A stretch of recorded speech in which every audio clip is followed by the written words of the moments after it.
ISL মরশুমে চরম ব্যর্থ হয়ে কোচের পদত্যাগ কলকাতার প্রধানের। অবশেষে মোহামেডান স্পোর্টিং ক্লাবের সঙ্গে সঙ্গে সম্পর্কের অবসান আই লিগ চ্যাম্পিয়নকারী রুশ কোচ আন্দ্রে চেরনিসভের। চলতি ইন্ডিয়ান সুপার লিগের মরশুমে একের পর এক ব্যর্থতার মুখে পড়তে দেখা গিয়েছিল কলকাতা ময়দানের তৃতীয় প্রধানকে। গত বছর আই লিগে চমকপ্রদ জয়ের পর আইএসএল এর সুযোগ পেয়েছিল সাদা কালো ব্রিগেড। সেখানেই মোহামেডানের কোচ হিসেবে বেশ আশা নিয়ে নাম লিখিয়েছিলেন চেরনিসভ, কিন্তু লিগে তার পারফরমেন্স ছিল হতাশাজনক। মোহামেডান প্রথমবারের জন্য আইএসএল এ অংশগ্রহণ করলেও প্রথম থেকেই দলের পারফরমেন্সে তেমন সাফল্য দেখাতে পারেনি। একের পর এক হারের ফলে সুপার সিক্সে স্থান পাওয়ার স্বপ্ন ভেঙে যায়। বর্তমানে তারা পয়েন্ট টেবিলের শেষে অবস্থান করছে মাত্র 17 ম্যাচে 11 পয়েন্ট অর্জন করে।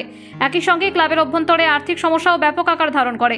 ফুটবলারদের বেতন না পাওয়ার কারণে ক্লাবের মধ্যে অন্য পরিবেশ তৈরি হয়েছিল। খেলোয়াড়রা নিয়মিতভাবে অনুশীলন, বয়কট এবং মিডিয়ার সামনে মুখ খুলেছিলেন। এইসব ঘটনার পরেও কোচ চেরনিসভ চুপ ছিলেন, যার ফলে তার এবং ক্লাবের মধ্যে সম্পর্কে চাপ সৃষ্টি হয়।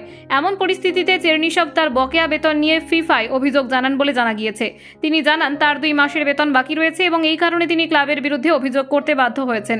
ফিফা মোহামেডান ক্লাবকে 15 দিনের সময় দেয় বকেয়া পরিশোধের জন্য। সূত্রের খবর অনুযায়ী নির্দিষ্ট সময়ের মধ্যে বেতন পরিশোধ না হওয়ায় চেরনিসভের সঙ্গে সম্পর্ক বিচ্ছিন্ন করার সিদ্ধান্ত নেয় ক্লাব কর্তৃপক্ষ। মোহামেডান কর্তৃপক্ষ জানায় রুশ কোচের সঙ্গে আগামী মরশুম পর্যন্ত চুক্তি ছিল, তাই তাকে চুক্তি শেষের আগে বিদায় দেওয়ার ফলে ক্লাবকে ক্ষতিপূরণ দিতে হবে। এই মুহূর্তে চেরনিসভের ক্ষতিপূরণের বিষয়টি নিয়ে দুই পক্ষই আলোচনা চালাচ্ছে। যদিও রুশ কোচ আন্দ্রে চেরনিসভ অতীতে মোহামেডানকে সফলভাবে কোচিং করিয়েছিলেন এবং কলকাতা লিগে দলটি তার অধীনে শিরোপা জিতেছিল, এখন চেরনিসভের সহকারী কোচ হিসেবে মেহেরাজের উপস্থিতি নাও ব্যর্থ হয়েছে। তার প্রো লাইসেন্স থাকায় মেহেরাজকে কোচ হিসেবে নিয়োগ দেওয়া সম্ভব প্রবল। তবে মোহামেডান স্পোর্টিং এর সামনে এখন নতুন পথ এবং নতুন চ্যালেঞ্জ অপেক্ষা করছে। এখন দেখার বিষয় নতুন কোচের অধীনে তারা আইএসএল এর নিজেদের অবস্থান উন্নত করতে পারে কিনা। কলকাতা 24/7.in।